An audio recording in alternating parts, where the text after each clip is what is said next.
This is the Ielts listening test. You will hear a number of different recordings, and you will have to answer questions on what you hear. There will be time for you to read the instructions and questions, and you will have a chance to check your work.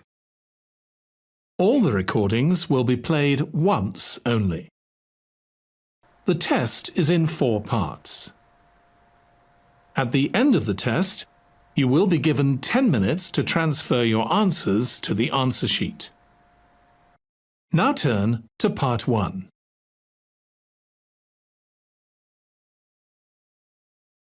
Part 1. You will hear a man telephoning a sports club to ask about membership and facilities. First, you have some time to look at questions 1 to 4.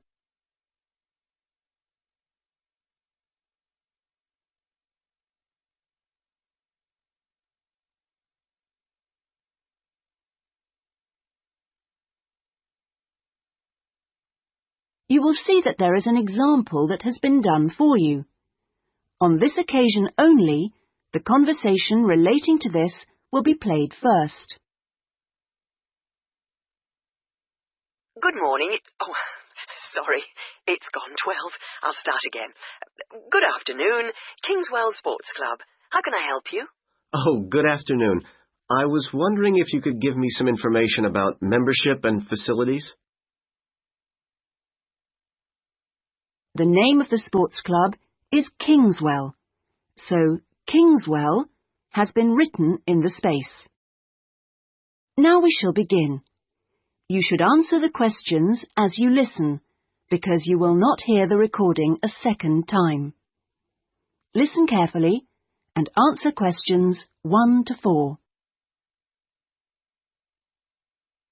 Good morning. Sorry, it's gone 12. I'll start again. Good afternoon, Kingswell Sports Club. How can I help you? Oh, good afternoon. I was wondering if you could give me some information about membership and facilities. Of course. What would you like to know? Do you have tennis courts, for example? No, I'm afraid we don't. We're primarily a golf club. What about football? I heard you had a team. No, I'm sorry. Perhaps you're thinking about Fresham Sports Centre. Oh, right. I know it. I've played badminton there. Have you? They've got a lot of facilities we don't have, and vice versa. We do have a Keep Fit studio, which is very popular with members, and then as well as that, there's swimming, of course. That's good. I like to swim every day. We have a range of classes, too. Do you have judo classes? I'm keen to learn. Well, at the moment, we offer kickboxing. We're planning to add judo and stretch classes soon. We're currently running a range of yoga classes, too. What about relaxing after exercise? I assume you have a restaurant or something? At the moment, we've got a salad bar, which is very popular. We'll also have a fully licensed restaurant by the end of the year. Sounds good. Before you hear the rest of the conversation, you have some time to look at questions 5 to 10.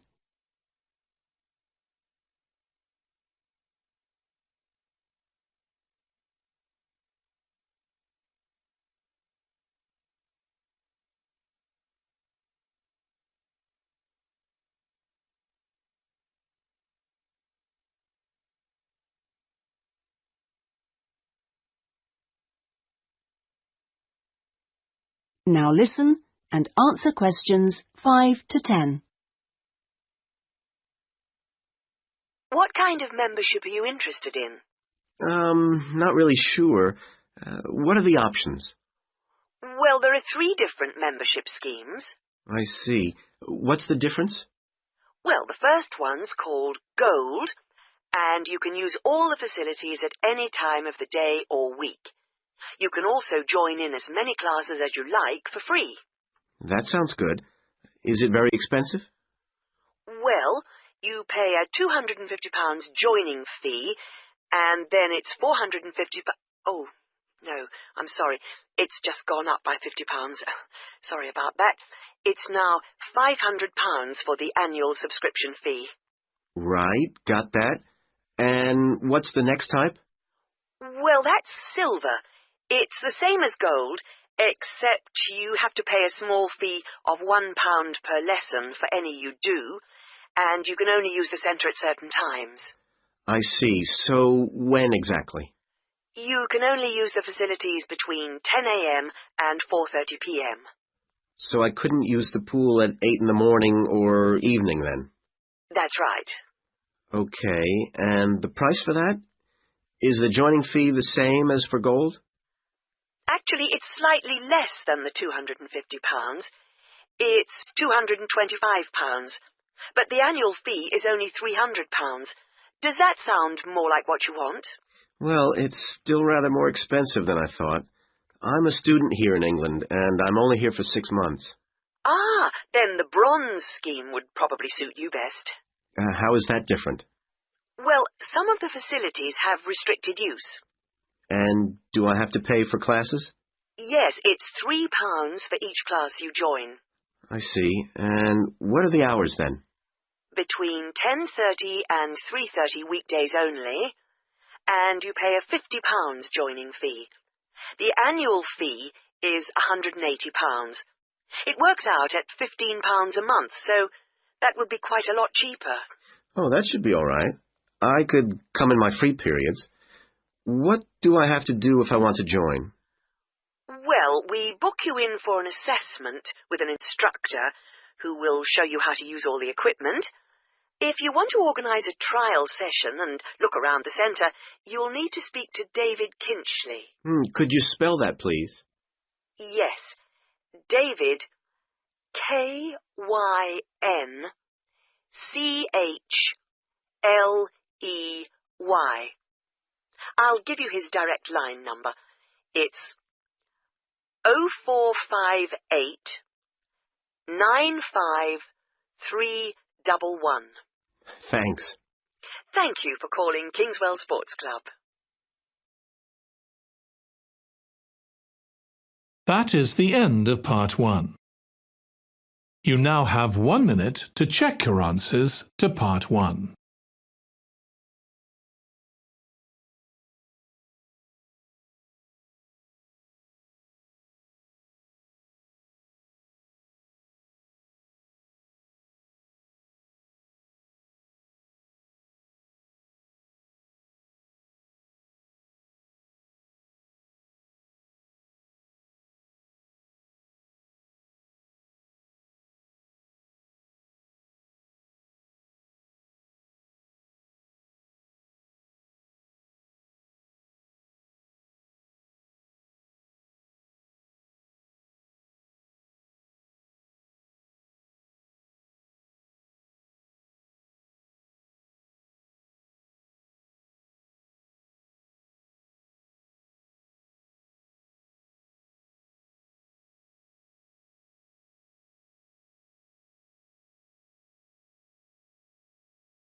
Part 2.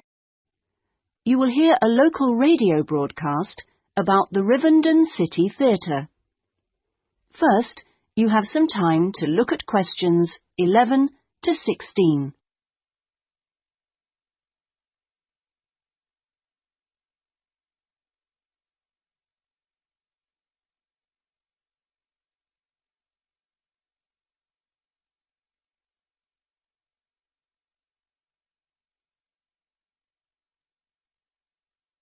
Now listen carefully and answer questions 11 to 16.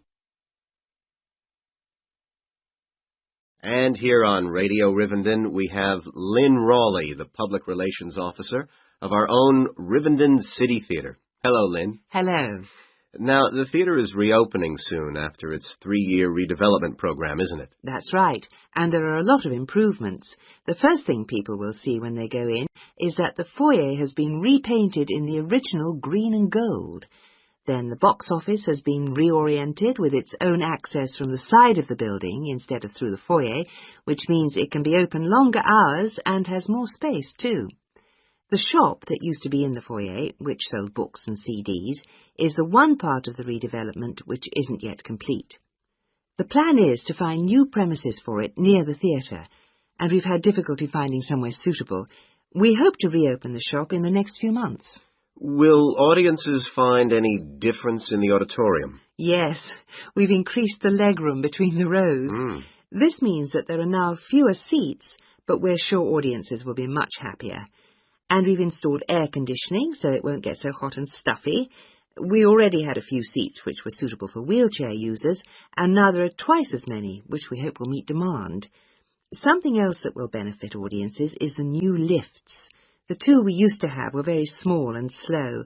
They've now gone, and we've got much more efficient ones. Anything for the performers? Yes, we've made a number of improvements backstage.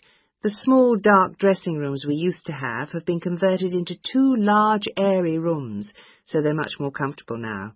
And the state-of-the-art electronic sound and lighting systems have been installed.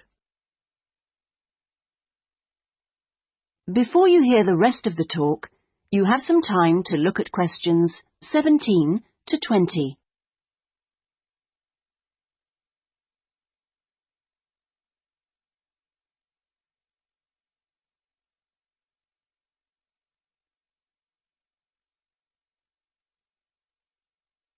Now listen and answer questions 17 to 20.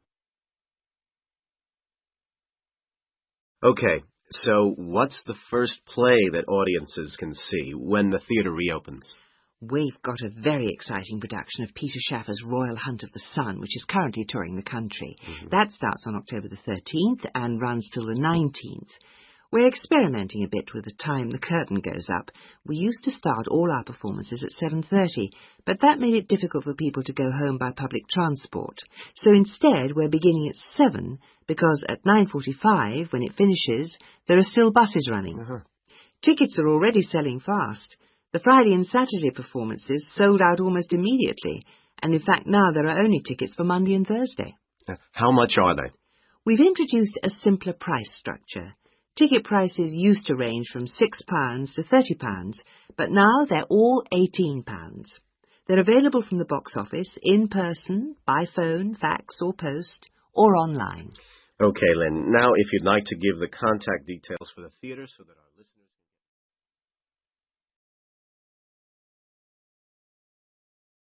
That is the end of Part 2.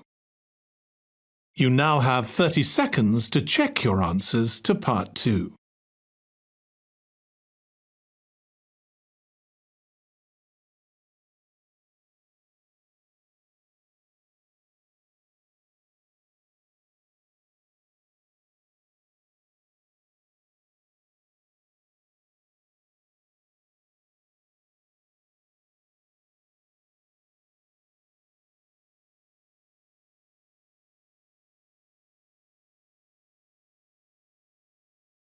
Part 3. You're going to hear a conversation between John and Anne, 2 students who are talking about their survey. Answer questions 21 to 26 first.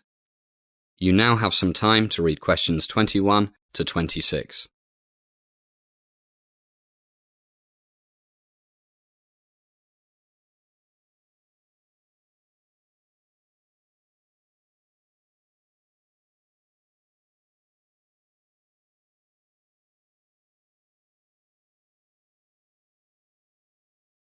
Hi, Anne. How's it going? Thank goodness I finished that survey on television watching and reading ability. What was your survey on? I told you before. I wanted to find out if there is any relationship between how fat students are and how many times they eat at fast food restaurants. That's right. I'd forgotten. Have you got your report finished? All the graphs and charts, that sort of thing? Almost done. What about you? All ready to present to the class, apart from 1 or 2 small things. Actually, my results are really interesting. Want me to tell you what I found? Sure, if you promise to let me tell you what I found. No problem. Anyway, look at this graph here. On the x-axis, I have the dependent variable reading level. How did you measure reading level? I used the English department test, and on the y-axis, I have a number of hours usually spent watching television every week. 13 to 19, 20 to 29, 30 to 39, 40 to 49, and 50 to 59. What are these numbers? The people's ages. I managed to get exactly 20 people from each age group to do the test. Took me ages. And what did you find out? Well, look at this. If we take the 100 people as one group, we see that the more television people watch, the worse their reading level. That's not surprising. But did you find any significant difference between the different age groups? You bet. Okay. This is the curve for the group as a whole. These lines are for the different age groups. See what I see? Wow, that's fascinating. The two youngest groups are very similar. Big difference between the oldest two groups and the youngest two. The older the people are, the less the correlation between reading level and hours spent in front of the TV. Why do you think that is? Well, I need to do more research before I can say for sure. But from talking to the people, it's clear that over the past 30 years, most people have been watching more television and reading fewer books. But the older people... Don't tell me. They spent more time reading when they were young than young people nowadays. So they learned to read well, and even though they spend more time in front of the TV than they used to, their reading levels stay the same. Hey, you're pretty smart. That's exactly what I think. But I need to do more research before I can say for sure. How about your survey? As the conversation continues, please answer questions 27 to 30.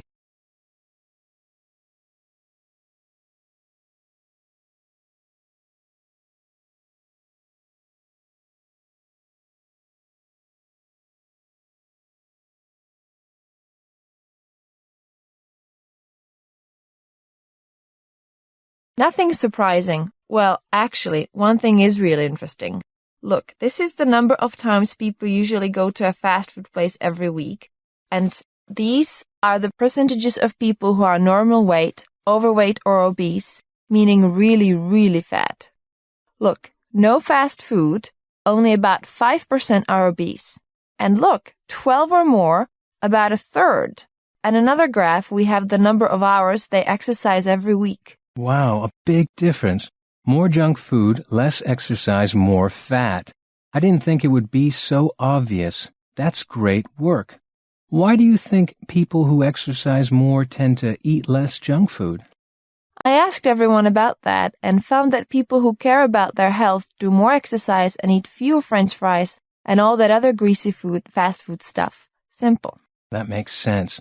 But I see you found lots of people who eat the stuff more than once a day on average. I can't believe it. You'd be surprised. You're right. Hey, who's this guy? More than 12 a week? I bet it was Richard. He must weigh 260 kilos. And he's pretty short, all fat, no muscle. You're right. And he drinks tons of soft drinks. All that sugar. Okay, that's it. Healthy food only from now on. And get to the gym, fatty. That is the end of part 3.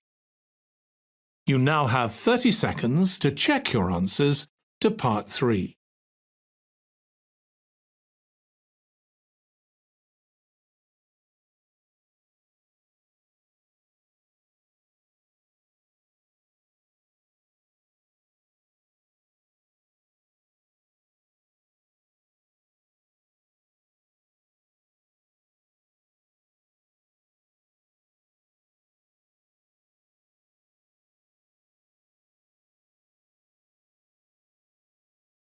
Part 4.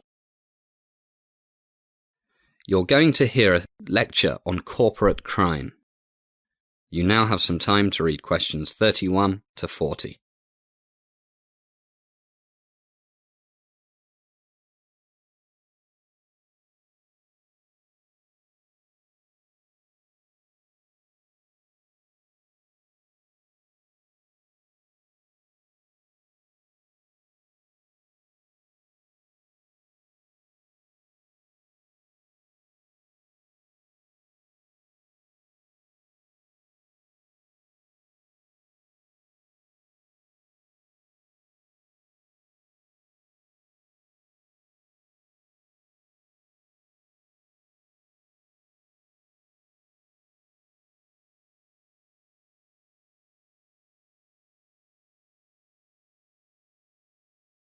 Good evening. Welcome once again to Criminology 201.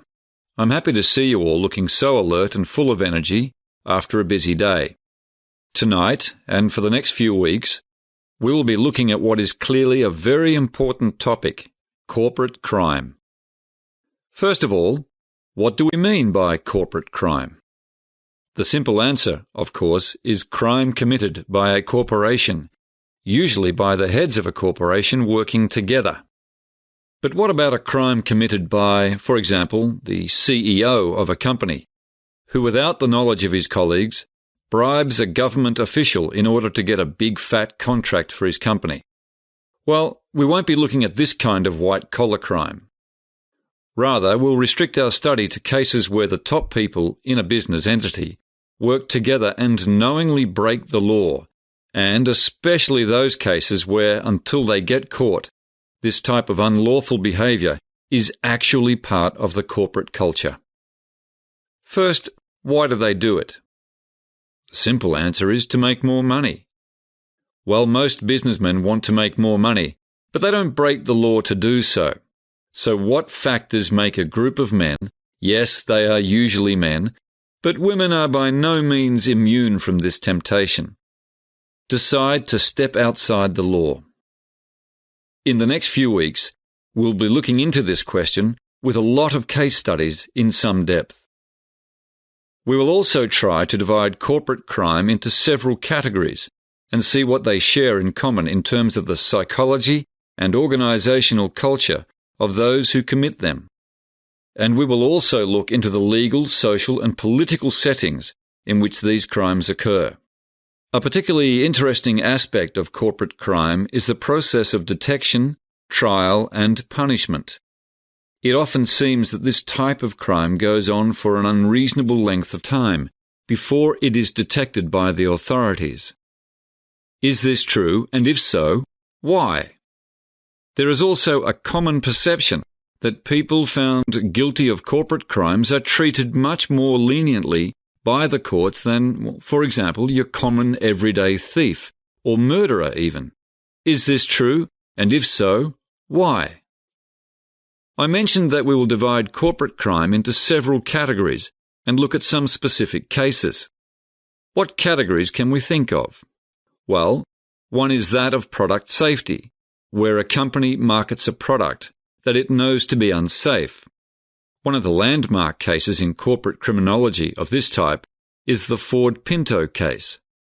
Ford was accused of rushing the production of an unsafe car, and in 1980 there was the criminal trial of the Ford Motor Company for reckless homicide.